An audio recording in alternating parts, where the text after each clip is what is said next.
Preventing Money Laundering in Your Legal Practice, Part 1.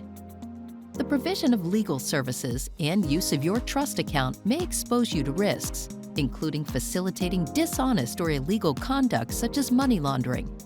Money laundering is the process used to disguise the source of money or assets derived from criminal activity.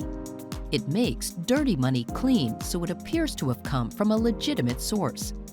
Criminals are attracted to legal professionals because they lend the perception of legitimacy to transactions. They facilitate the methods that could be used to launder funds, including real estate transactions, formation of shell companies and trusts, purchase and sale of securities or other assets, pursuing fictitious debts or claims, and their trust accounts can be used by criminals to move funds in order to minimize detection. It's important to protect yourself from these risks by adhering to your anti-money laundering obligations under the Law Society Rules and Code of Professional Conduct. These rules include Rule 3-59, the Cash Transactions Rule, which prohibits you from accepting more than $7,500 cash in the aggregate on a client matter, except in limited circumstances.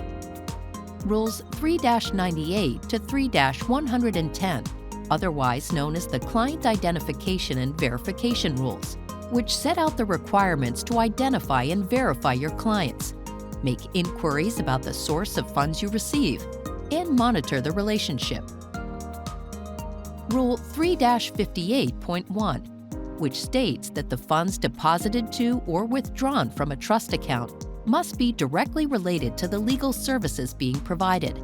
A trust account must not be used as a convenient conduit of funds for a client or a means of providing banking services. And your duty under Rule 3.2-7 of Code of Professional Conduct not to facilitate dishonesty, crime, or fraud. Know the risk factors in your practice area and make diligent inquiries to objectively satisfy yourself of the legitimacy of the transactions you are performing. Protect yourself and your reputation by familiarizing yourself with the Law Society Rules and Code of Professional Conduct. Don't accept instructions that are contrary to your professional obligations.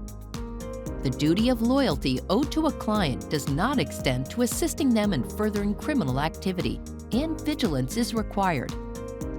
You must withdraw if a client persists with instructions that are contrary to your professional obligations.